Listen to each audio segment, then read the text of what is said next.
Hello student, today's topic is integer implementation. इसे start करने से पहले थोड़ा सा हम रिकॉल कर लेते हैं। हम लोगों ने स्केलिंग ऑलरेडी पढ़ चुके हैं। स्केलिंग में हमने बात करी थी यूनिट इंटरवल की। यूनिट इंटरवल का मतलब होता था 0 से लेके 1 के बीच का इंटरवल। यहाँ पे ऑलमोस्ट सेम फॉर्मूला यूज हो रहा है, साथ में एक एल्गो यूज हो रही है। जो मेन एम्फेसिस हमें देना है वो एल्गो पे देना है। एल्गो को ही हमें इम्प्लीमेंट करना है एग्जाम्पल में एनकोड करने के लिए। जो हम डिकोड करेंगे तो दूसरी एल्गो होगी हमारी। यहाँ पर भी पहले की तरह ln लोअर लिमिट को रिप्रेजेंट कर रहा है, un अपर लिमिट को रिप्रेजेंट कर रहा है। xn जिसे हमें एनकोड करना है उसकी वैल्यू आप पुट करोगे। अभी हम एग्जांपल जब देखेंगे तो क्लियर हो जाएगा फॉर्मूला कैसे वर्क कर रहा है। यहाँ पे डिफरेंस इन दोनों फॉर्मूले में, जैसे पहले स्केलिंग में हमने यूज करा था -1 का था, सेम चीज यहाँ पर भी वही है।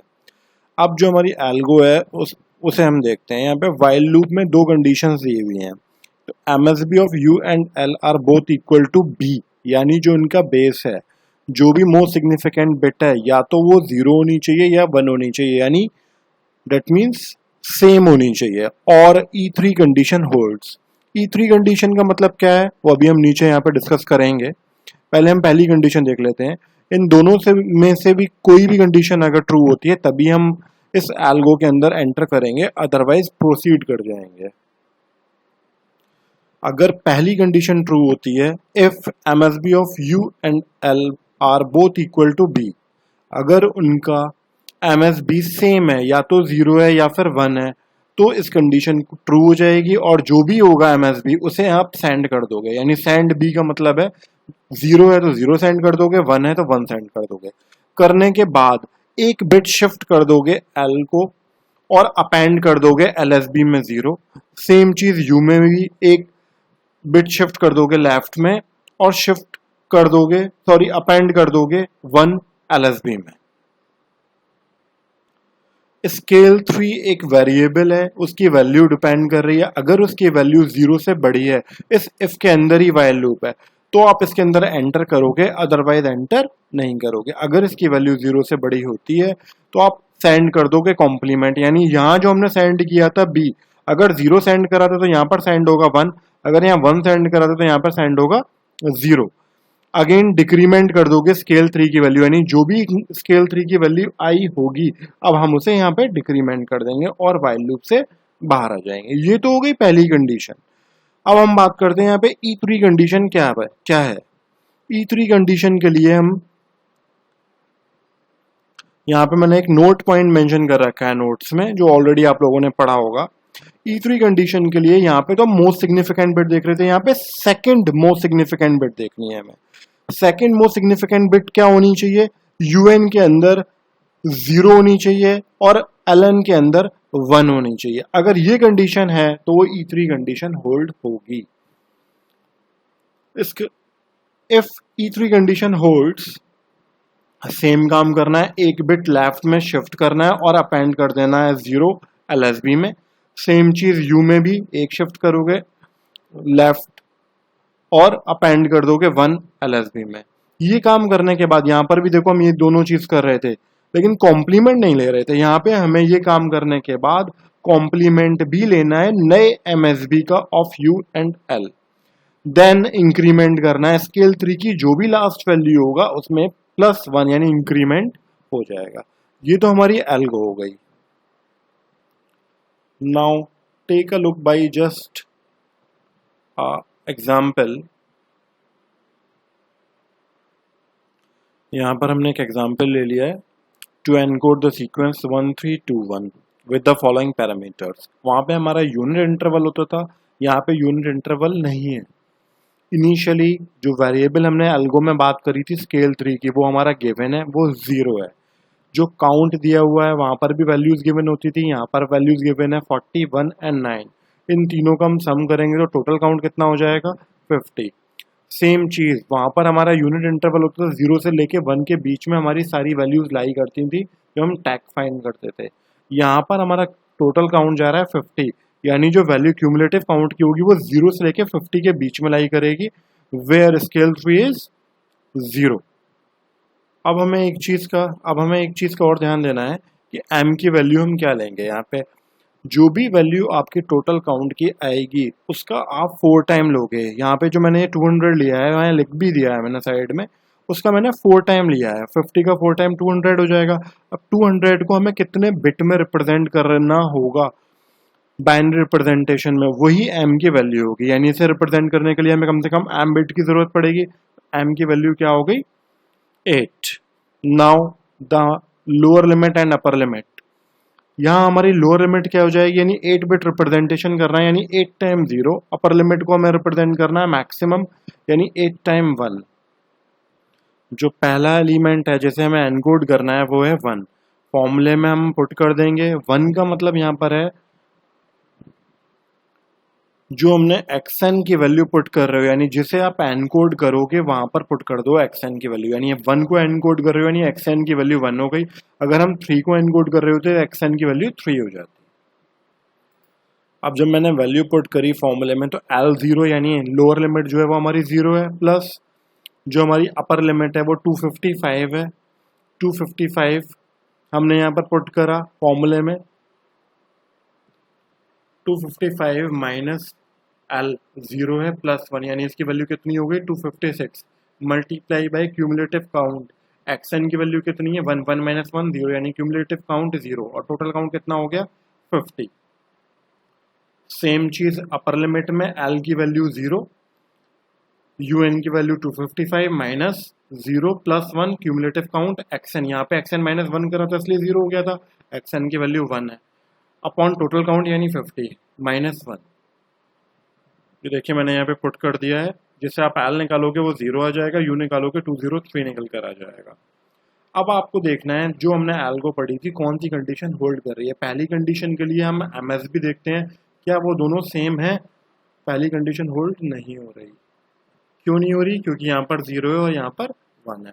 अब हम देखेंगे सेकेंड कंडीशन हमारी क्या होल्ड हो रही है यहाँ पर, यानी सेकेंड कंडीशन हमारी क्या थी कि सेकेंड मोस्ट सिग्निफिकेंट बिट देखेंगे हम। Second most significant bit U के अंदर 0 होनी चाहिए जबकि यहाँ पर 1 है, और यहाँ पर 1 होनी चाहिए जबकि यहाँ पर 0 है, यानी none of the condition hold. अगर ऐसा होता है तो आप प्रोसीड कर जाओगे, यानी सेकेंड एलिमेंट जो भी है उसे आप एनकोड करोगे। और सेकेंड एलिमेंट हमारा क्या है 3। 3 का मतलब xn की वैल्यू 3 हो गई। अब हमारी लिमिट्स हमें ये यूज करनी है, लोअर लिमिट ये हो गई, अपर लिमिट ये हो गई, यानी 0 हमारी लोअर लिमिट, 203 अपर लिमिट। फॉर्मूले में अगेन हमने पुट करा, कैलकुलेट करा, L की वैल्यू निकल आई और U की वैल्यू निकल आई। वैल्यू निकालने के बाद हमने अगेन देखा पहली बिट मोस्ट सिग्निफिकेंट बिट क्या वो सेम है, यानी पहली कंडीशन होल्ड कर गई। जैसी पहली कंडीशन होल्ड करेगी आप सेंड कर दोगे जो भी वैल्यू होगी, यानी B सेंड करना है, यानी अगर 1 है तो 1 सेंड करोगे, 0 होगा तो 0 सेंड कर दोगे। ये देखिए सेंड B, यानी हमने वहां सेंड कर दिया। उसके बाद हमें शिफ्ट करना है एक बिट L में भी और U में। L में हमें अपेंड करना है 0 और U में हमें अपेंड करना है 1। हमने जब एक एक बिट शिफ्ट कर दिया तो ये 1 दोनों हट गए। यहाँ पर ही शिफ्ट होने के बाद L में हमने अपेंड कर दिया 0, U में अपेंड कर दिया 1। उसके बाद दोनों को हमने डेसिमल नंबर भी निकाल लिया है इसका। और यहाँ पे हम देख रहे हैं इनिशियली जो स्केल 3 क्वेश्चन में गिवन था वो हमारा 0 था, तो हमारा जो सेकंड वाइल लूप है वो हमारी यहाँ पे कंडीशन फॉल्स हो गई। दैट मीन्स हम इस वाइल लूप के अंदर एंटर नहीं करेंगे क्योंकि स्केल 3 की वैल्यू 0 है। अब हम सेम प्रोसीजर को फॉलो करेंगे। यहाँ पे L और U हम ऑलरेडी निकाल चुके थे, स्केल 3 0 हो चुका है इसलिए प्रोसीड नहीं हुआ। अगेन हम पहली बिट देखें, मोस्ट सिग्निफिकेंट बिट देखेंगे, यहाँ पर डिफरेंट है यानी पहली कंडीशन होल्ड नहीं हो रही है। लेकिन देखिए यहाँ पे सेकंड कंडीशन होल्ड हो रही है कि जो second most significant bit U का है वो 0 है और L का है वो 1 है, यानी E3 कंडीशन होल्ड कर रहा है।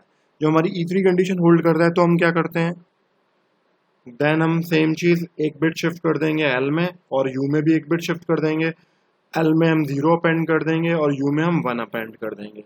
इतना काम करने के बाद कॉम्प्लीमेंट लेंगे न्यू MSB का L एंड U का, एंड देन इंक्रीमेंट स्केल 3। अभी तक स्केल 3 की वैल्यू 0 थी, यहाँ पे इंक्रीमेंट होकर क्या हो जाएगी 1। ये देखिए मैंने एक बिट शिफ्ट कर दिया और L में अपेंड कर दिया 0, U में अपेंड कर दिया 1। ये करने के बाद मैंने कॉम्प्लीमेंट लिया नए MSB का L एंड U का, जिसकी वजह से L एंड U चेंज हो गए। यहाँ 1 का 0 हो गया, इस 0 का 1 हो गया और L हो गया 28, U हो गया 175। उसके बाद हमने इंक्रीमेंट कर दिया स्केल 3 का और स्केल 3 की वैल्यू हो गई 1। अब जो नेक्स्ट एलिमेंट है जिसे हमें एनकोड करना है वो है 2, यानी xn की वैल्यू 2 हो जाएगी। फॉर्मूला में पुट करोगे एल एंड यू की वैल्यू निकल आएगी। इसकी निकल आई है 146 और इसकी निकल आई है 148। अब देखेंगे अगेन वही सेम प्रोसीजर, पहली बिट दोनों की सेम है, यानी पहली कंडीशन होल्ड हो रही है, यानी सेंड हो जाएगा बी सेंड होने का मतलब एक और 1 चला जाएगा। पहले भी 1 जा चुका तो यानी रिसीवर रिसीव कर चुका होगा 1 1। ये करने के बाद सेम प्रोसीजर, एक बिट एल में शिफ्ट कर दोगे, एक बिट यू में शिफ्ट कर दोगे, एल में अपेंड कर दोगे 0, यू में अपेंड कर दोगे 1। Again L and you change हो गए, 36 41 आ गया। स्केल 3 की ऑलरेडी हमारी वैल्यू जो है अपग्रेड होकर 1 हो चुकी थी, यानी यहाँ पे जो वाइल लूप है वो ट्रू हो जाएगा। जैसे ही ट्रू हो जाएगा यानी वाइल लूप ट्रू हो गया, ट्रू होने पे हम क्या करते हैं, कॉम्प्लीमेंट सेंड करते हैं। अगर हमने वहाँ पे 1 सेंड करा था तो हम क्या सेंड कर देंगे, 0 सेंड कर देंगे और डिक्रीमेंट कर देंगे स्केल 3 का। स्केल 3 अभी 1 है, यानी डिक्रीमेंट करने से स्केल 3 वापस से 0 हो जाएगा। ये देखिए हमने 0 ट्रांसमिट कर दिया क्योंकि कॉम्प्लीमेंट ट्रांसमिट करना था हमें, और डिक्रीमेंट कर दिया स्केल 3 को 0, यानी रिसीवर एंड पे अब हमारा पहुंच चुका है 110। यहाँ तक 1 था, यहाँ पे 110 हो चुका है। सेम अगेन हम एल एंड यू का देखेंगे, MSB क्या वो सेम है, पहली कंडीशन होल्ड हो रही है वो सेम है और सेंड हो जाएगा 0, ट्रांसमिट हो गया 1100। अगेन एक एक बिट शिफ्ट कर दोगे, अपेंड कर दोगे एल में 0, यू में 1, नए एल एंड यू ये हो जाएंगे। स्केल 3 वापस से हमारा यहाँ पर 0 हो चुका था, जिसकी वजह से सेकंड वाइल लूप में आप एंटर नहीं करोगे। मैंने देखिए यहाँ एरो का सिंबल बनाकर शो भी कर दिया किसकी वजह से ये कंडीशन फॉल्स हो रही है। बोथ MSB अगेन यहाँ पर हमारे क्या हो रहे हैं, 0 हो रहे हैं। अगेन 0 ट्रांसमिट कर दोगे आप, एल एंड यू को फिर शिफ्ट कर दोगे, अपेंड कर दोगे 0 से और 1 से नए आ जाएंगे। अगेन वाइल लूप फॉल्स हो जाएगा क्योंकि स्केल 3 की वैल्यू 0 है। अब हम देखेंगे यहाँ पे most significant bit again same है, यानी 1, यानी ट्रांसमिट हो जाएगा 1, रिसीवर एंड पे पहुंच चुका होगा 11001। अगेन शिफ्ट कर दोगे एक एक बिट, शिफ्ट करने के बाद एल में अपेंड कर दोगे 0, यू में अपेंड कर दोगे 1 और हमारे नए हो जाएंगे 3279। अगेन यहाँ पर वाइल लूप फॉल्स हो जाएगा स्केल 3 की वैल्यू क्योंकि 0 है इसलिए। अगेन हमारी यहाँ पे पहली मोस्ट सिग्निफिकेंट बिट 0 सेम है तो एक और 0 ट्रांसमिट हो जाएगा, सीक्वेंस ये कन्वर्ट हो चुका होगा। फिर शिफ्ट कर दोगे एक बिट एल में, यू में भी, और अपेंड कर दोगे 0 और 1 और नए एल एंड यू 60 एंड 159। अब हम यहाँ पर देख रहे हैं L3 U3 के अंदर मोस्ट सिग्निफिकेंट बिट डिफरेंट है, यानी पहली कंडीशन होल्ड नहीं हो रही। तो क्या हमारी सेकंड कंडीशन यानी E3 कंडीशन होल्ड हो रही है, U के अंदर सेकंड मोस्ट सिग्निफिकेंट बिट 0 है और L के अंदर 1 है, यानी E3 कंडीशन होल्ड हो रही है। जब E3 कंडीशन होल्ड होती है, जब हमारी E3 कंडीशन होल्ड होती है तो हम शिफ्ट करते हैं एक एक बिट, 0 अपेंड करते हैं और 1 अपेंड करते हैं, उसके बाद कॉम्प्लीमेंट लेते हैं, देन इंक्रीमेंट करते हैं स्केल 3 को। ये देखिए मैंने एक बिट शिफ्ट कर दिया, अपेंड कर दिया 0, यू के अंदर अपेंड कर दिया मैंने 1, उसके बाद MSB जो है दोनों का मैंने कॉम्प्लीमेंट ले लिया। यहाँ पे 1 का 0 हो गया, ये सारे 0 हो गए, और यू में 0 का 1 हो गया, ये 191 हो गया, और इंक्रीमेंट भी कर दिया स्केल 3 को, 0 हो चुका था उसे वापस से 1 में कन्वर्ट हो गया। अब जो हमारा नेक्स्ट एलिमेंट है जिसे हमें एनकोड करना है वो 1 है, इसका मतलब अगेन xn की वैल्यू क्या हो जाएगी, वो 1 हो जाएगी। फॉर्मूले में पुट करेंगे, फिर निकालेंगे, और लोअर लिमिट और अपर लिमिट क्या आ जाएगी, लोअर लिमिट निकल कर आ गई 0 और अपर लिमिट निकल कर आ गई 152। लास्ट एलिमेंट को एनकोड करने के बाद हम यहाँ पर देख रहे हैं कोई भी कंडीशन होल्ड नहीं कर रही, ना तो फर्स्ट कंडीशन होल्ड कर रही, ना ही E3 कंडीशन होल्ड कर रही है। अब जो हमारा जनरेटेड बाइनरी सीक्वेंस है वो क्या आ चुका है, 110010। अब मैं इसे अगर टर्मिनेट करना चाहता हूँ इस पॉइंट पे एनकोडिंग को, तो हमें करंट स्टेटस जो है वो सेंड करना पड़ेगा जो भी टैग का होगा। इसे हम कैसे करेंगे, जो भी लोअर लिमिट होगी यानी जो L4 हमने निकाला होगा, यहाँ पर क्या है वो 0, हम उसे सेंड कर देंगे, यानी हमें 8 0 सेंड करने पड़ेंगे। लेकिन यहाँ पर जो स्केल 3 की वैल्यू है वो है 1। ये देखिए यहाँ पे स्केल 3 की वैल्यू 1 है, यानी हम डायरेक्टली 8 0 सेंड नहीं करेंगे, हम पहला 0 सेंड करेंगे, उसके बाद हमें एक 1 सेंड करना पड़ेगा जो रिप्रेजेंट करेगा कि स्केल 3 की वैल्यू 1 है। Then sending the remaining 7 zeros. The final transmitted sequences जो ऑलरेडी हम ट्रांसमिट कर चुके हैं और लास्ट 8 जीरो जो हमें सेंड करने थे, पहला 0 सेंड करा, देन 1 स्केल 3 के लिए, then 7 0. This is the final encoded sequence